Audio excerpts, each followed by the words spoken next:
So good morning or good afternoon, everybody. My name is Ed Conway. I'm a hematologist, physician scientist at UBC, and I have the honor and pleasure of hosting this CAN Vector National Thrombosis Seminar. This is a monthly seminar series coordinated by Canadian and international experts in hemostasis and thrombosis, and particularly thrombosis. This is a group learning activity. It's self-approved as defined by the CME program. This morning, it's a real treat. We have two amazing clinician scientists who will present, Dr. Chris Patriquin and Dr. Christoph Licht, both from Toronto. These two, they work as a team in many ways and they've really put complement-mediated thrombosis on the map in terms of Toronto's contribution. So I'm going to, Dr. Patriquin or Chris is going to speak first. And then Christoph will speak. There'll be about 15-minute presentations followed by about 15 minutes Q&A. I ask for anybody and everybody to contribute questions on the Q&A whatever spot, and I will read those questions to our honored guests, put them on the spot. You can ask them anything, and I trust that they'll come up with lucid answers to clarify any questions you do have on this relatively complex topic. Excuse me. Our first speaker, as I said, is Chris Patriquin. He's a physician, a scientist, and assistant professor at U of T and at the University Health Network. He received his medical degree in internal medicine training at University of Western Ontario. It was called that at the time, I guess. And then subsequently attended McMaster University for his hematology fellowship. Excuse me, where he stayed on as a clinical scholar in complement-mediated disease. His clinical interests included thrombotic microangiopathies and PNH, and did a master's in health research methodology focused on effective trial and methodological methods in observational methods in rare diseases. In 2015, he had the opportunity to do clinical research fellowships at the UK at UCLA or UCL rather, and at Leeds. These are major institutions in those fields of complement-mediated disease, and then returned to Toronto, where he is the chair of the Canadian PNH Network, a member of the executive committee for the International PNH Registry. He's an advisor for the Global PNH Patient Registry, and is a site investigator for several trials using complement-mediated or complement drugs for complement-mediated diseases. So we're really pleased to have him here. Chris, take it away. You're going to unmute though.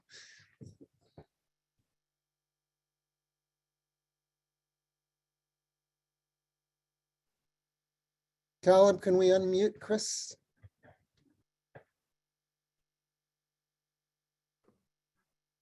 Sorry about that. I was controlling the screen, but clearly not my microphone. Thanks, Ed, very much for the invitation and opportunity to speak, and thank you to the group at CAN Vector for the invitation as well. I'll be speaking about paroxysmal nocturnal hemoglobinuria, which is a topic near and dear to my heart, and there will be a focus specifically, of course, on its thrombotic implications.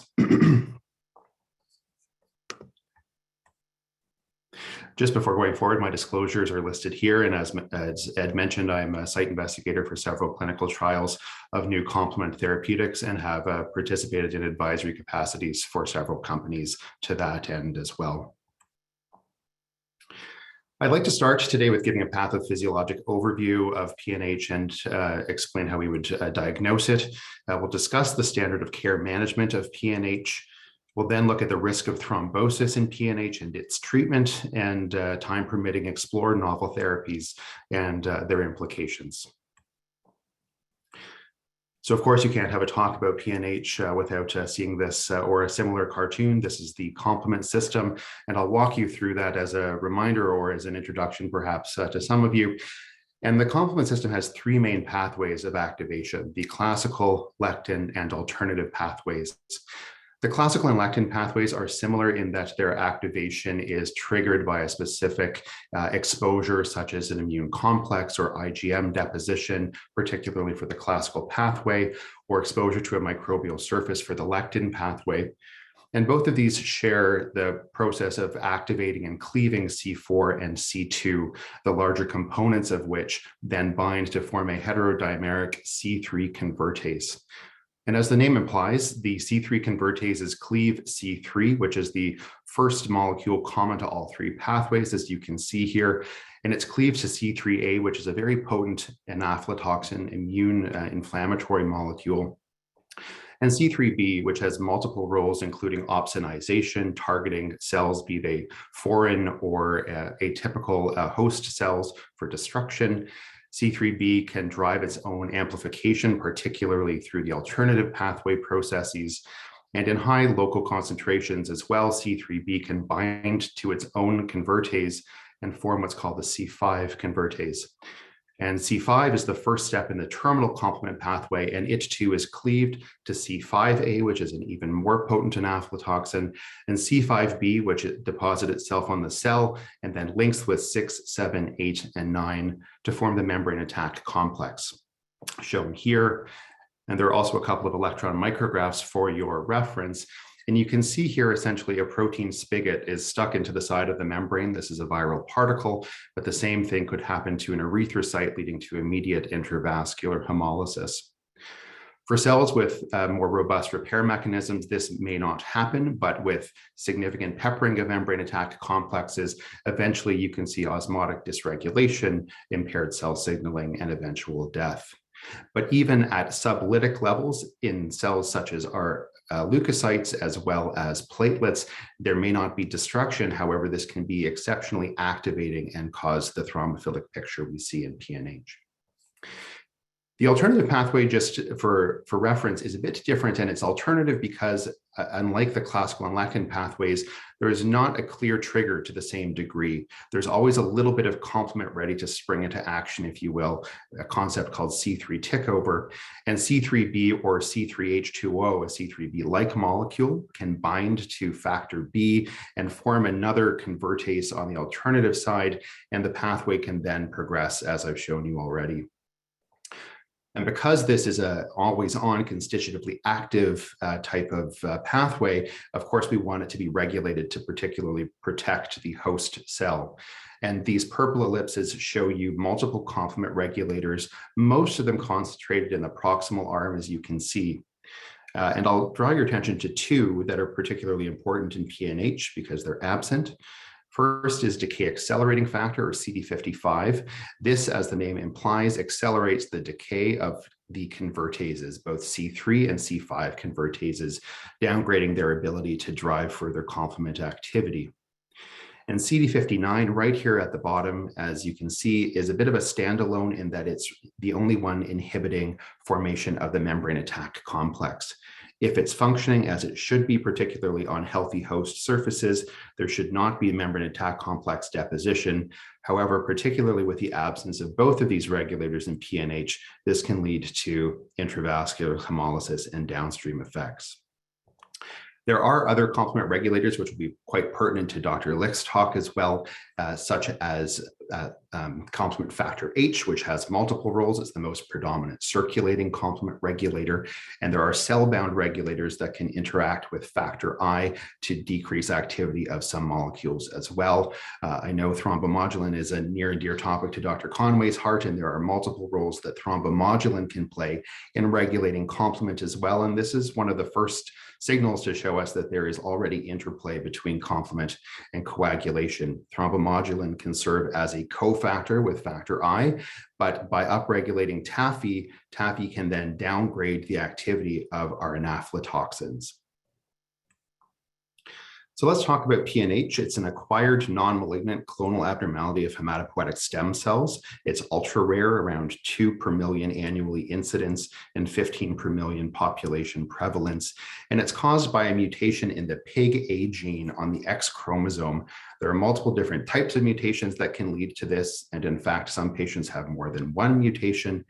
And when this mutation is established in a PNH stem cell, shown here in red, first it starts out as a minor contributor to the bone marrow niche, but with some degree of targeting trigger, such as an infection or a plastic anemia.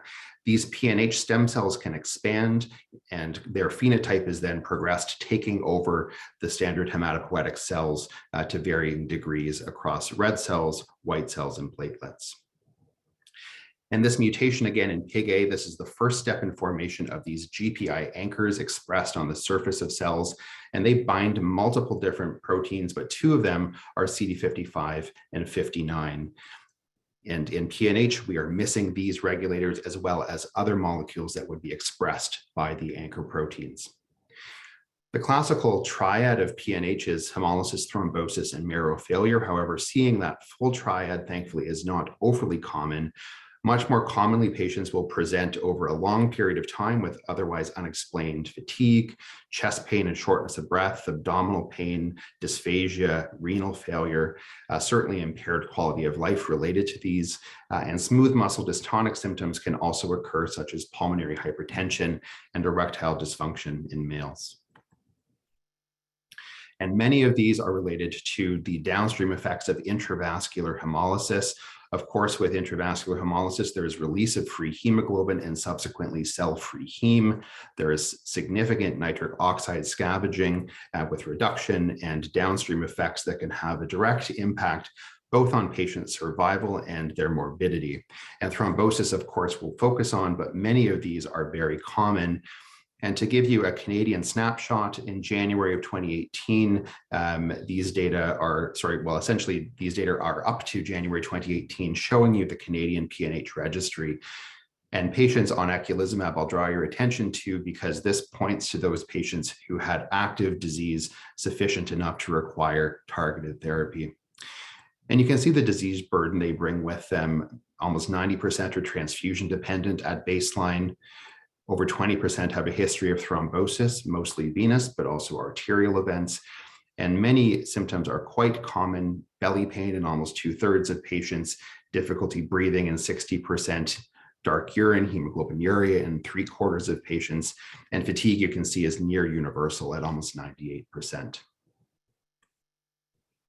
This is a mnemonic that's endorsed by the Canadian PNH Network and other groups such as the International PNH Interest Group. And what it does is it guides you to essentially consider testing for PNH when you see patients with the following, including unexplained cytopenias, aplastic anemia, thrombosis, of course, Coombs negative hemolysis, and hemoglobinuria. And you can do this with a fairly simple test. It's high sensitivity flow cytometry on a peripheral blood sample. And of course, we would also anticipate the need for clinical assessment beyond that. But the test itself for PNH is quite simple to do and may change management. And last year, I had the privilege of working with Thrombosis Canada, with Menaka Pai and Jim Duquetis and the rest of the Thrombosis Canada team to put together this thrombophilia testing algorithm. And if you're looking for further guidance for PNH workup, it is there for your reference. So I certainly won't be able to cover all of the potential causes of the pathophysiology of thrombosis in PNH. There are some fantastic reviews out there authored by such people as Dr. Ed Conway and others. This figure is from Anita Hill's paper in 2013 and really still holds up in terms of describing the multiple mechanisms showing interaction between coagulation, complement, and vascular and red cell biology.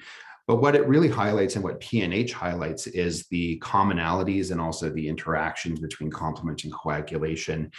And there are multiple factors that we think contribute to the thrombophilia that we see in these patients. And I'll touch on some of these in the next few slides.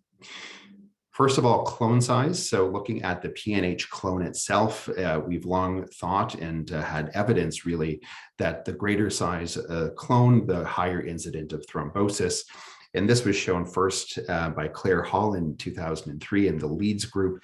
And patients who had a granulocyte clone over 50%, you can see, had a much greater incidence of thrombosis compared to the cohort with granulocytes below 50% clone.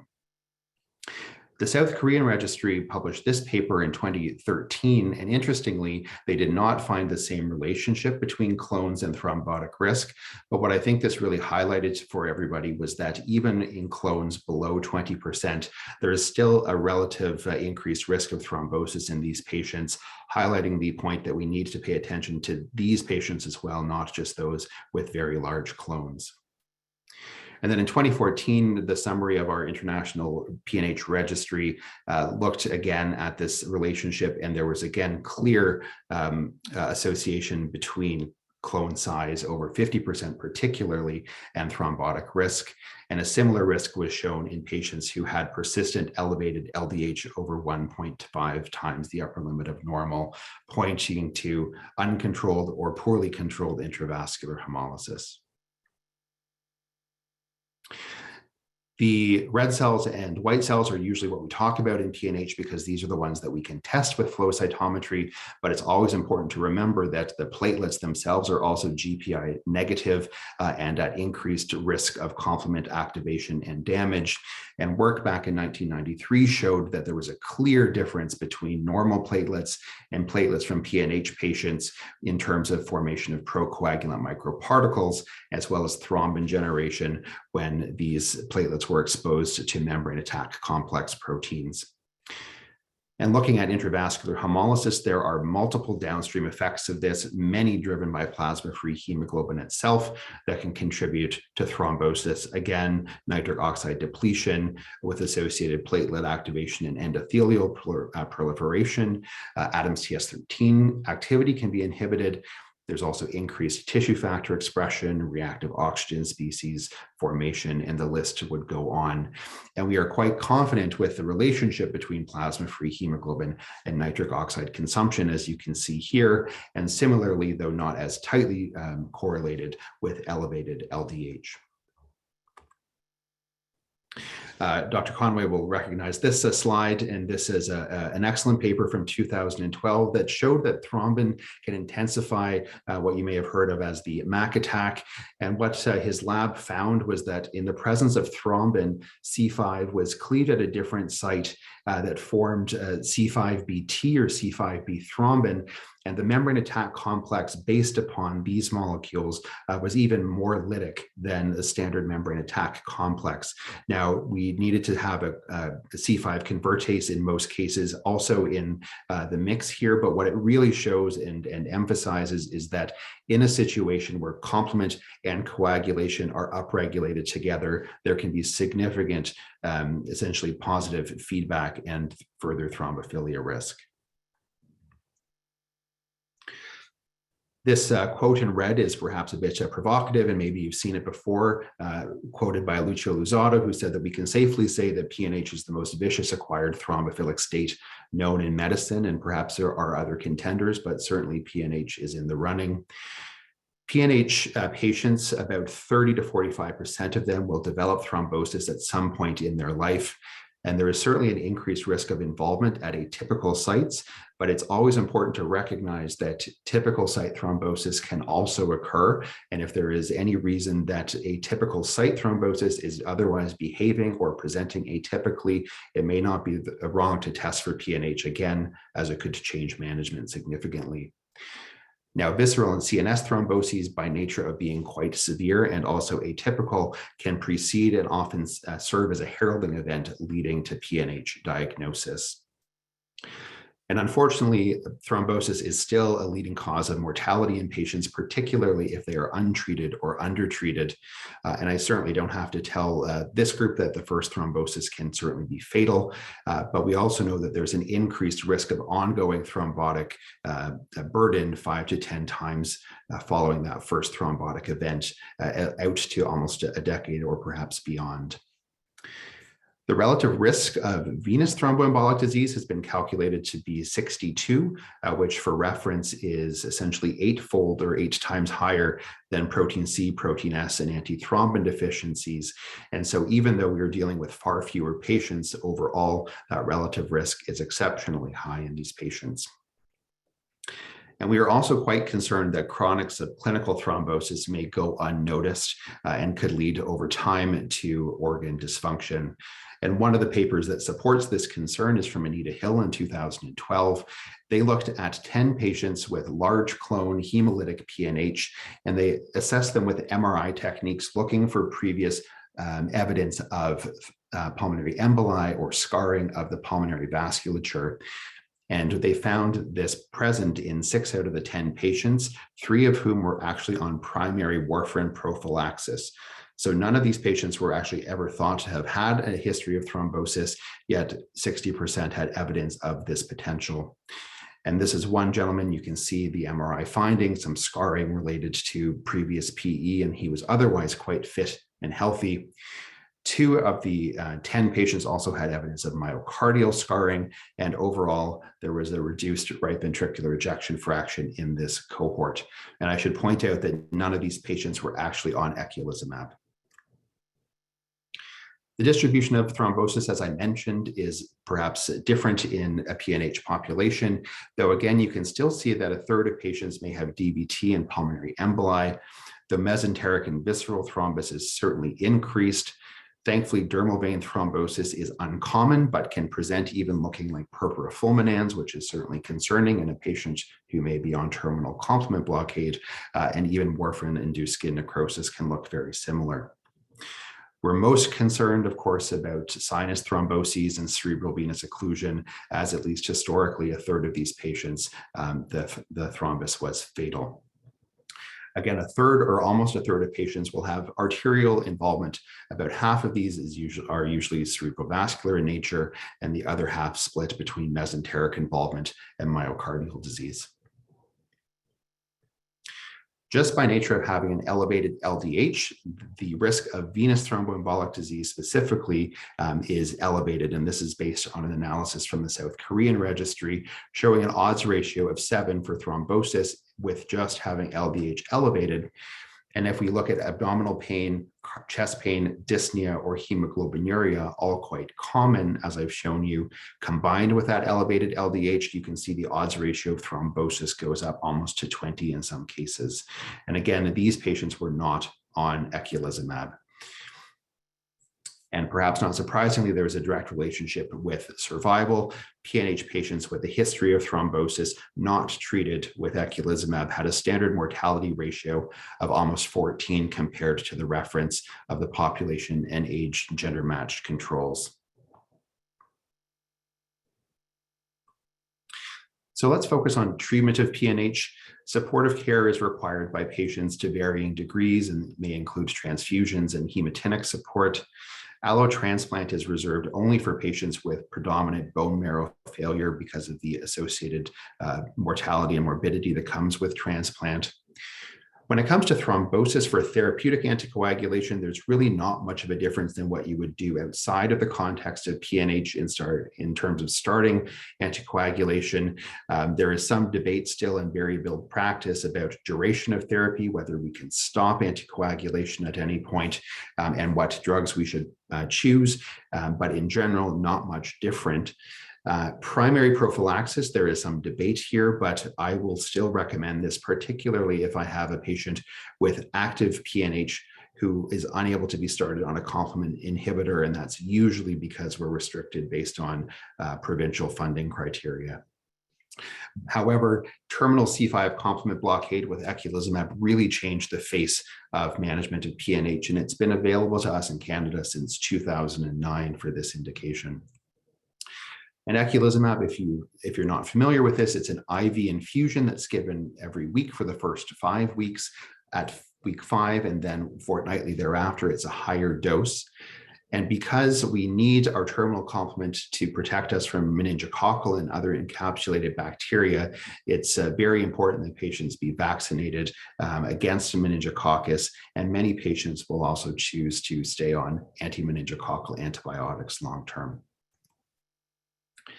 This is a summary slide of the landmark studies that led to eculizumab's approval worldwide, and this is showing you reduction in LDH as a marker of intravascular hemolysis. And you can see that these curves overlay each other, showing significant reduction in LDH, starting or at least achieving almost normalization at around 4 weeks after start of therapy. This light blue line is from the TRIUMPH study in 2006, and this is the placebo arm that at week 26 also received active drug, and you can see the LDH came down to mirror the others in the different trials. Perhaps directly related to this, or at least in part, we know now that eculizumab has improved survival for patients with PNH.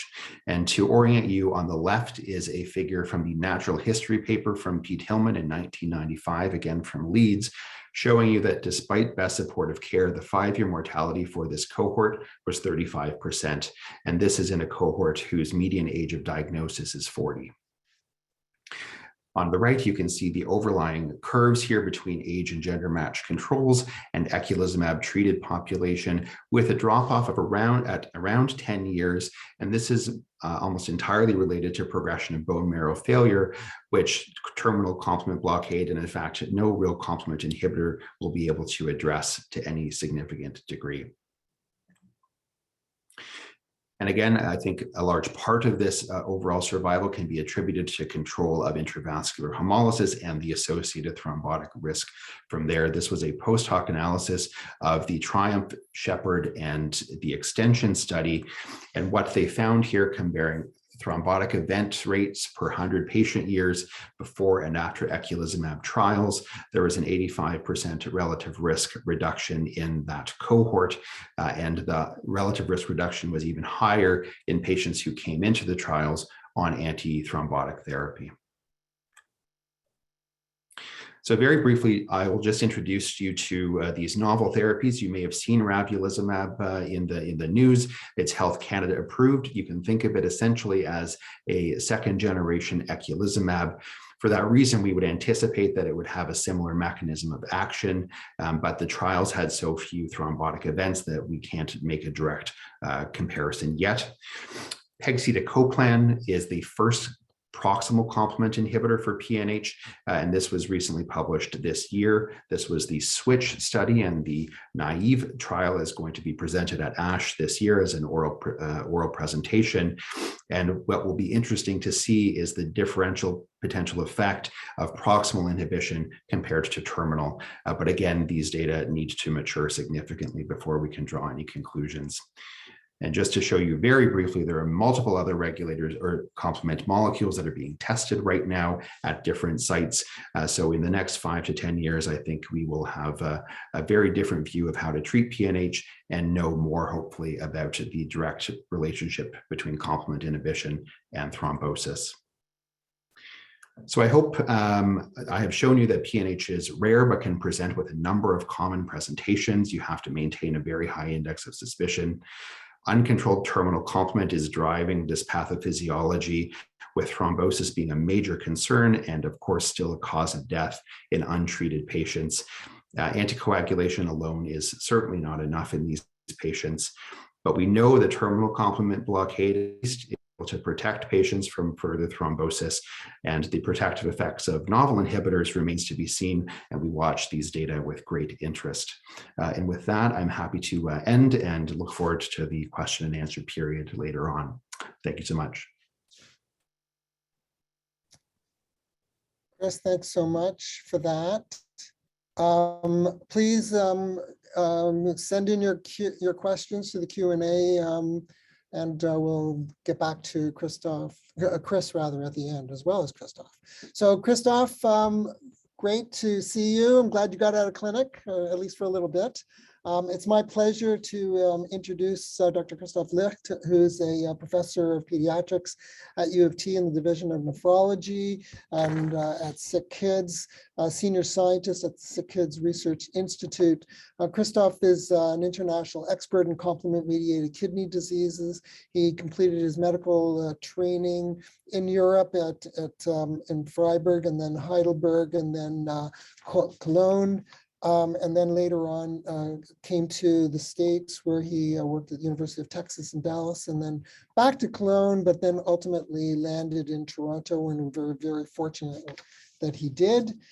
He's really been a leader in the pediatric complement field, really put the city on the map in terms of treatment of atypical hemolytic uremic syndrome and the utilization of eculizumab, but other areas in kidney disease. And he with Chris Petrikin have really teamed up to make complement-mediated thrombotic diseases a central area of expertise in the city and in the country.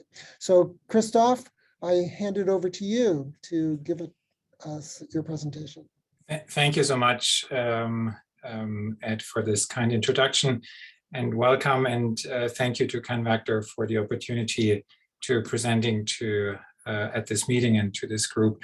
Am I advancing the slides myself? Can I share my screen, or am I using? You can just advance. Okay. Okay. All right, perfect.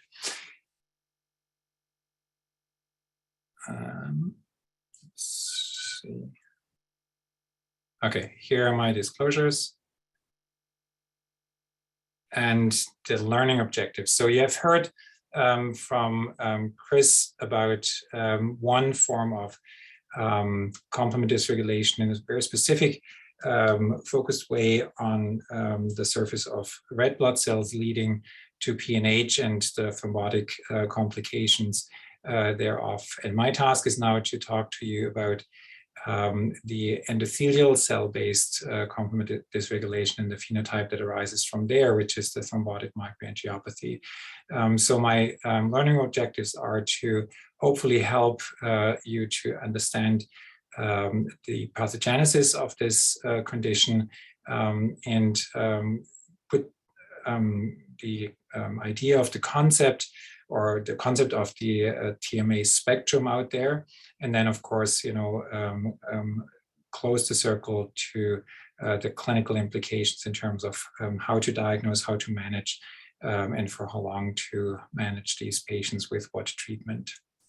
So I assume, and I apologize for my late arrival, having been caught up in clinic, I assume that Chris has presented to you the concept of the complement system, its regulation and dysregulation, and then led you to an understanding of what's going wrong in this system on the surface of the red blood cells with the lack of proper CD55 and 59 defense against an overshooting complement activation there.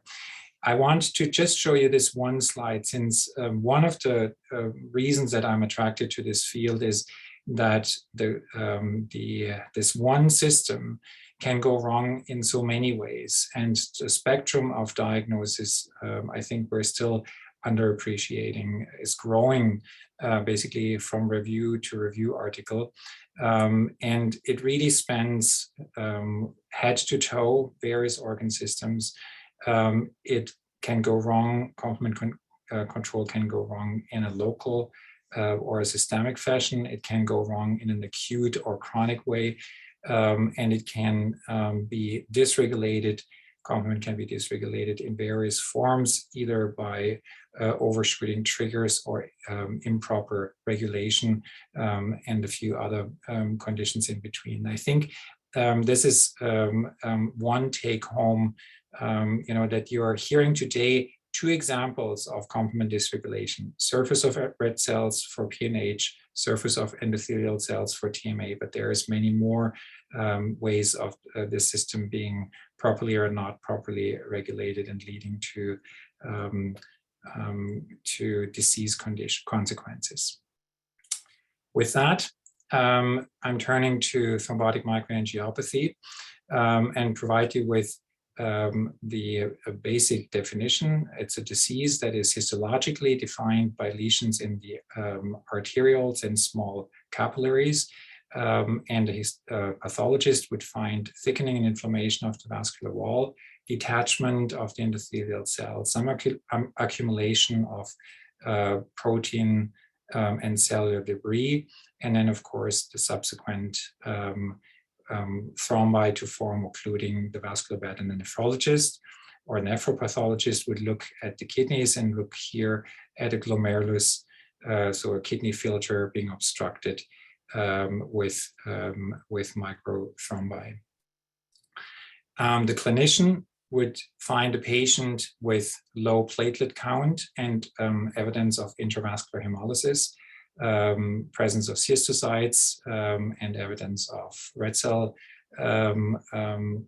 breaking red cells with elevated LDH, loss of or decreased haptoglobin levels, and obviously the low hemoglobin.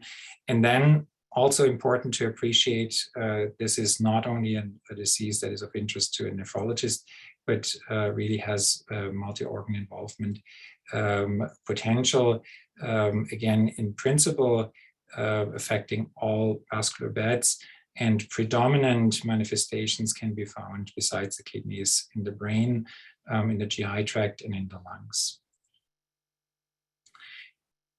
Different from the red cells, I mentioned it already a couple of times, is the pathogenesis.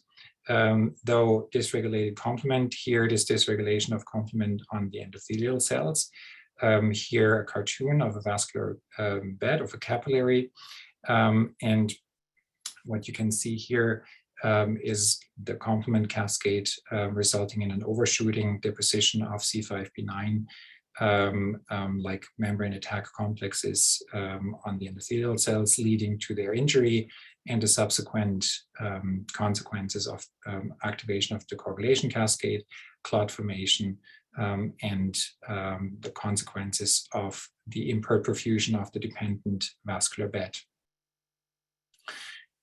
In patients with this condition, we have in one group a quite good understanding of what the sequence of events is, which we refer to as the patients with atypical hemolytic uremic syndrome. That's the ones in whom we would define this TMA to be caused by complement dysregulation.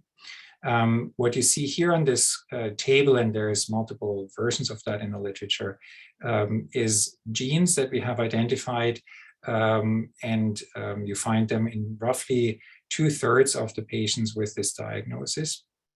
Genes that are either involved in the regulation of the complement system, factor H is the most prominent representative of that group, or the activation of the complement cascade, so factor B and C3.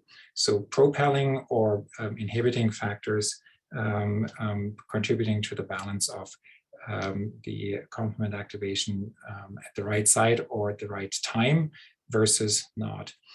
And these mutations or antibodies resulting in similar consequences as the presence of mutations are identified to cause the complement-mediated form of TMA, as I said, called atypical HUS.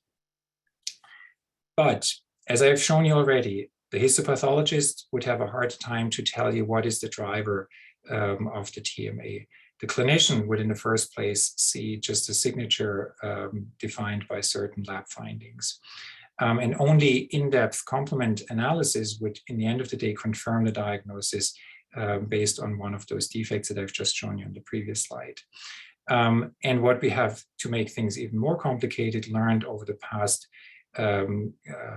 decades, and with more insights and more activity in this field over the past few years, is that there is a whole spectrum of conditions that lead to this type of clinical presentation of TMA for various reasons. It can be hereditary forms, it can be acquired forms due to antibodies, or it can be forms that are secondary to underlying conditions be it malignancy, be it hypertension, or infections, which resulted here in this own entry at the right bottom. And we have learned that these conditions are, to some degree, mechanistically connected.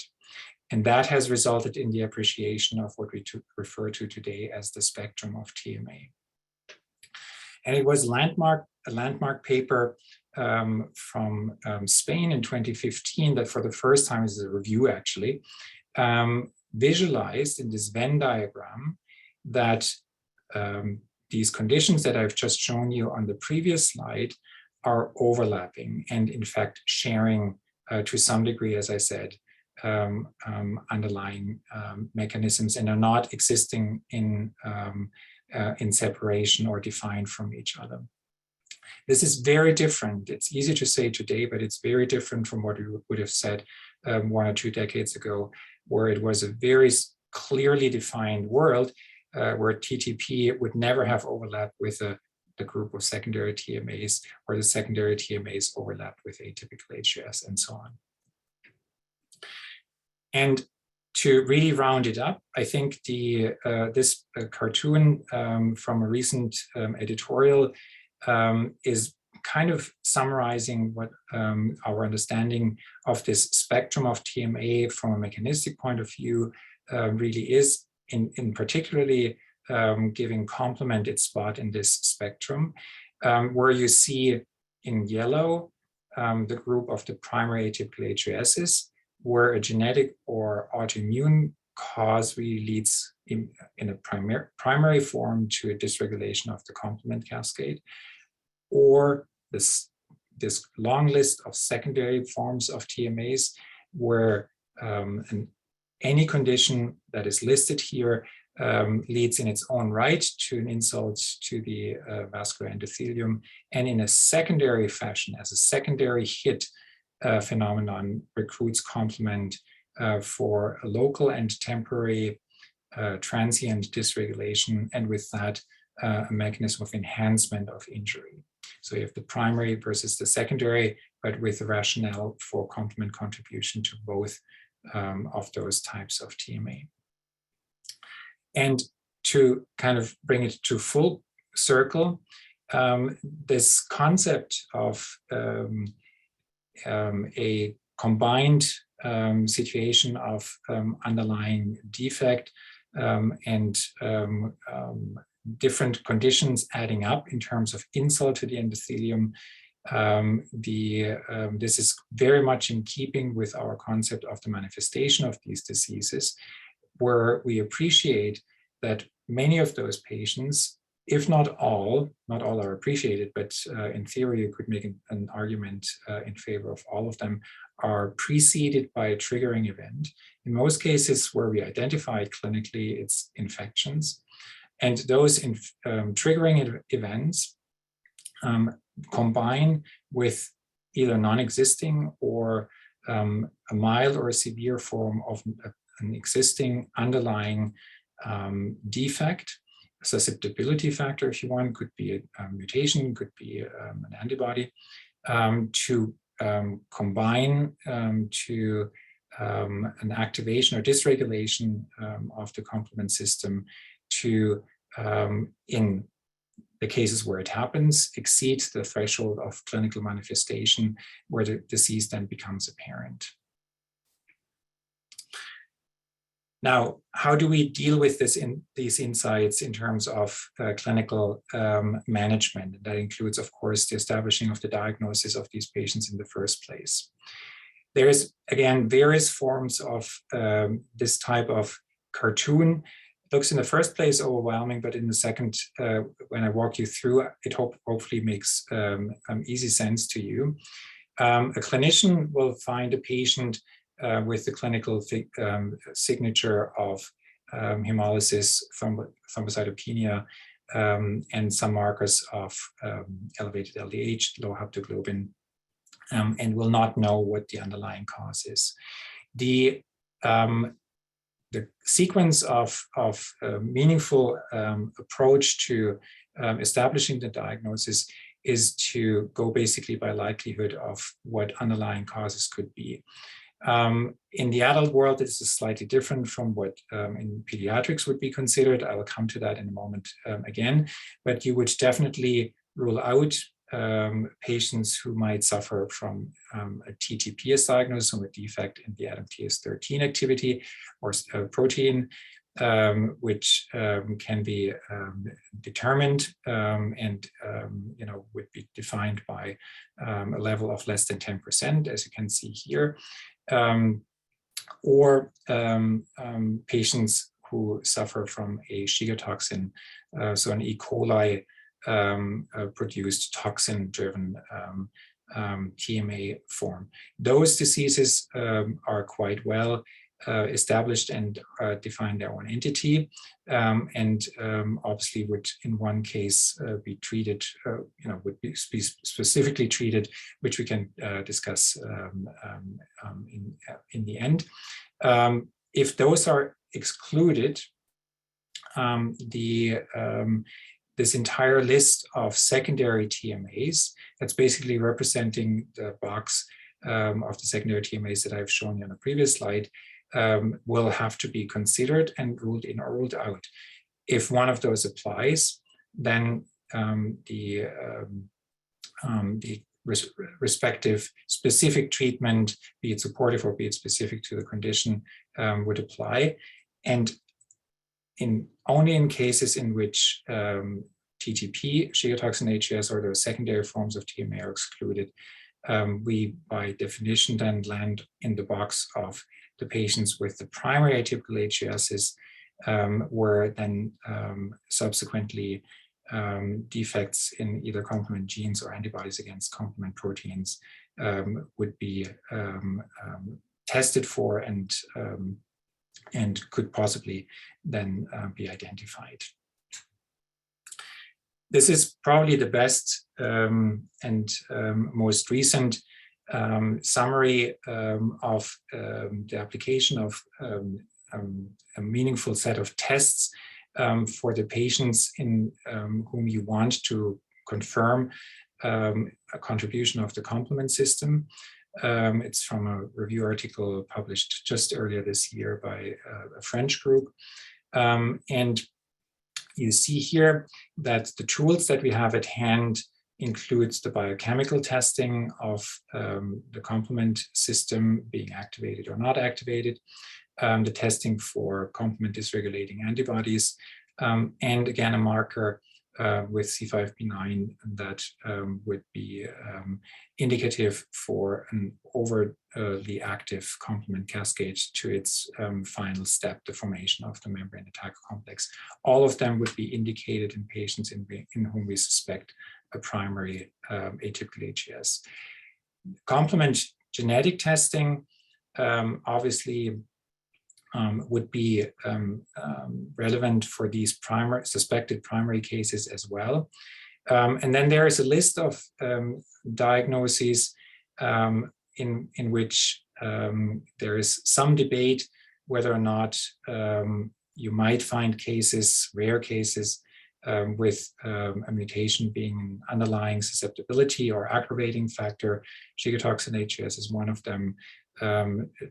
Post-transplant TMA is another condition in which you may or may not consider genetic testing. And then, of course, in obvious other cases, non-complement related, you would not consider testing.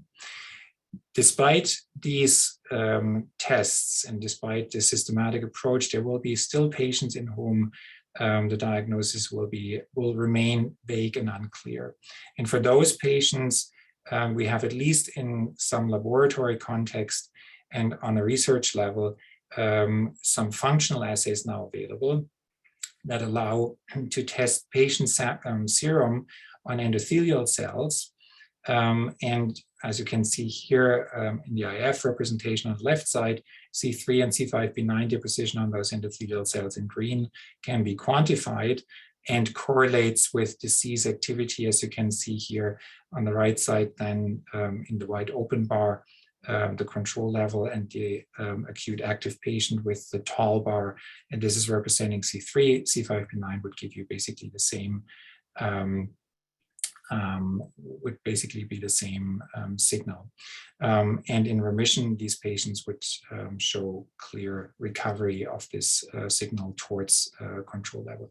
So there is functionally relevant new assays coming up. How do we manage these patients? Dr. Patrick has already shown you the key treatment that we have at hand at the moment, which is eculizumab, this antibody that blocks the activation step of C5, and with that blocks the terminal pathway and its effects. And that has been shown in both adults and pediatric patients to being highly efficient. This is from one of those landmark trials showing platelet recovery and kidney function recovery being almost immediate and significant and sustained over time. And with time, of course, patients being dependent on a kidney transplant also showed really transforming benefits with a number of an increasing number of successful transplants in ATTR patients here from a French cohort study, patients on with ATTR not being on dialysis anymore, and at the same time also preserved native kidneys in patients with the diagnosis. I will just use this slide to highlight the safety of the treatment. Dr. Patrick mentioned the need for the protection against the encapsulated gram-negative infections, which is ensured by vaccinations and antibiotic prophylaxis, which really has rendered this treatment a safe one. I'll skip this slide, these two slides, and show you that with the long-lasting ravulizumab, again mentioned in the previous talk, we see both in adults and in children very similar patterns of effect and treatment success in ATTR patients. Here also platelets and at the bottom right, kidney function recovery. I will just wrap this up by making one or two comments on for how long to treat patients. And this is an ongoing, very active discussion. There is no, the final word is not out. There is data now published by a group by the Global ATTR Registry. This is probably the largest cohort of ATTR patients. This cohort has confirmed that patients with certain risk factors, being either extrarenal manifestations or the presence of pathogenic mutations or family history, are at higher risk to recur after discontinuation. And this is in keeping with a strong paper just recently published in Blood from the French group, where also the presence of mutations, just to summarize the message of the paper, has been confirmed as the most important risk factor for the risk of recurrence post-discontinuation. But nevertheless, please look at the bottom of the slide, discontinuation seems to these authors still reasonable and safe, with the benefits of improved management and quality of life and reduced cost. And as they have shown in their study, most of the patients, with very few exceptions, regained functions in case of recurrence after discontinuation. And this is just one of those summaries that indicating that the mutations are the key factor for or against relapse-free survival of kidneys. In conclusion, I hope that I made a point that TMA describes a spectrum of diseases, which in the end of the day is caused by injury to the endothelium, in this particular case caused by complement dysregulation. I wanted to highlight that complement can be the primary cause or an enhancer of a TMA phenotype, and that this complement dysregulation can manifest, in most cases does manifest, subsequent to a triggering event. And finally, and in keeping with what you have heard about PNH, complement blockade at the level of C5 has been shown to be a highly efficient and safe treatment, both in the TMA patients and in the PNH patients. Thank you very much for your attention. Happy to answer questions. Thanks, Christoph. Thanks, Chris. I'm opening this up. There are a few, please write in your questions in the Q&A. I've got some here. I'm going to be selective because we don't have a lot of time. So just forgive me if your question wasn't answered, but there's a question here about the relationship. Is there a relationship between VIT and complement in terms of the thrombosis, particularly on the PNH side, but on, we can take this from either Chris or Christoph. I think that's a really interesting question. I think there are some case reports showing to some degree some success of using eculizumab in addition to some other therapies in VIT early on. I think one was in blood. So there maybe is some benefit there that could point to a mechanistic involvement. And I think there certainly could be, particularly in the context of widespread prothrombotic mechanisms that we saw in VIT, that it would not surprise me in the slightest that there was at least bystander complement activation. I don't think it is the driver of this, but certainly could have been involved in the mechanisms there. There's a question. Christoph, did you want to make any comment on that? Sorry. No further comment. Thanks. Okay. There's a question particularly to Chris about small PNH clones found incidentally and unprovoked thrombosis. Do you offer any kind of suggestions in terms of monitoring or therapies? Yeah, it's a good question. I think part of it depends on what your definition of small is. So I think if we were seeing a PNH clone less than 1%, it would be fairly hard to tie a direct link between that and the thrombosis, particularly if there were other potential provoking causes there. Now, that said, it would be important to get a full picture with high sensitivity flow cytometry. Occasionally, though rarely, you may see a small granulocyte clone, but a monocyte clone over 10%. And in those situations, I would be more inclined to start complement therapy. Now, over 10% is just a pragmatic cutoff, really, because that's where we're limited by provincial funding criteria. But if it's a very small clone, I think as the questioner puts forward, I would agree that anticoagulating and monitoring with flow cytometry, perhaps every 3 to 6 months, would be the first step.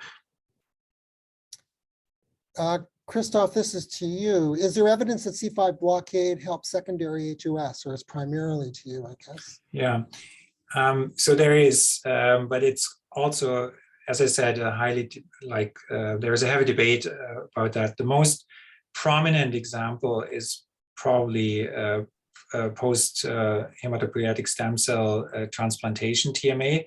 The most heavily debated one is the Shiga-toxin related TMA or HUS version. So the concept in the former one is that there is probably endothelial injury that results in local dysregulation of the complement system. And there's a group in Cincinnati that is very actively propelling and proposing and defending the role of complement blockade there, shows very convincing data actually in terms of benefit, and even offers treatment guidance based on C5b9 levels. In the Shiga-toxin world, it's more anecdotal. There's a few case reports that seem very interesting, but ad hoc trials in outbreaks have not confirmed the benefit of anti-complement treatment. So it's far from being a standard there. Christoph Moore, so JAK2 mutations are often associated with or assessed as part of a thrombophilia workup, even with a normal CBC. So what are the criteria for doing PNH workups in terms of flow cytometry for a patient who presents with a venous thrombosis, whether it be bread and butter, DVT-PE, or unusual site? Yeah, so I think, so my feeling in my practice is that if there is something atypical with the thrombosis, either the site, the patient presenting to you, they're younger without any other clear risk factor, or the behavior, so breakthrough through standard anticoagulation. If there is something that you can't explain, I think it is very reasonable to consider PNH testing. It's a fairly inexpensive test and really could, in that situation, if you found a large enough clone, really change management and address the underlying driver of thrombosis. Most of the time, you're going to see some degree of cytopenia or hemolysis in patients. However, there's the odd time where if the patient has a predominantly type 2 red cell clone that is not as apt to hemolyze, that may be a situation where their LDH is not overly elevated, or they may be heavily transfused. And for that reason, again, they may not have significant elevated LDH. So there are a few situations where you may not see a direct proof of hemolysis, but again, if you're going to test for it, I think it's important to do so if there's anything atypical, because again, it'll change management and has the benefit of significantly improving thrombosis control over time.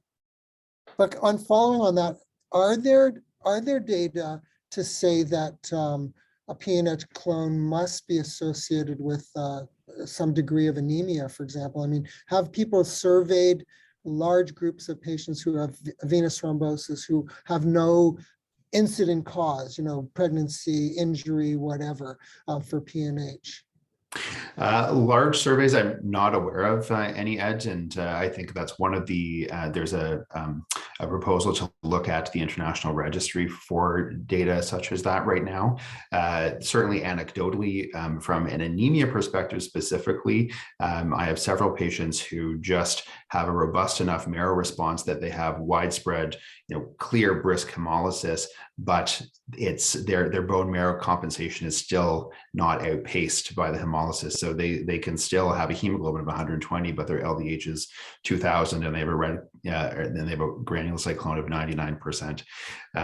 So it can happen. It's not the norm, but it's possible. We're just pushing over. I just wanted to ask, so CD55, CD59, they're expressed on endothelial cells also. Why don't we get a microvascular thrombosis?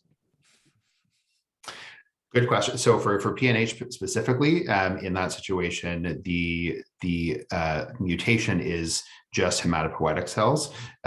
So that is the likely driver. Now, there are germline mutations that have been identified both in CD59 and 55. 59 particularly can present very much like a PNH patient, but they can also have severe neurologic decompensation because of essentially membrane attack mediated damage to the axons and the nervous system. And in those patients can look very similar, but except the neurologic piece on top of it. CD55, not to the same degree, but there is a syndrome, particularly in pediatrics, where you can see a thrombotic phenotype. Mechanisms of the myeloproliferative disorder. Any ideas? Mechanisms of the myeloproliferative disorder. You're a hematologist. Mechanisms related to PNH, you mean? Yeah.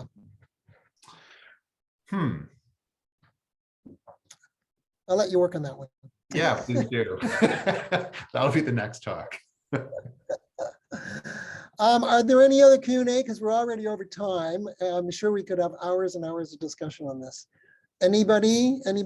I think I've covered by and large. There are a few other little things, but you're welcome to contact Christoph or Chris Chris and Christoph.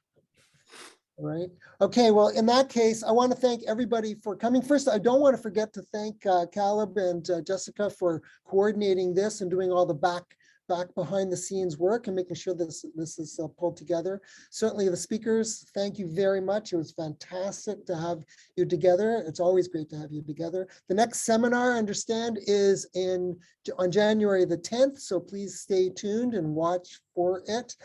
Otherwise, everybody, I wish you all a happy holiday, happy new year. That should be a safe one. And we'll look forward to seeing you in the new year. All right. Thank you. Thank you. Thank you very much. Thanks, guys.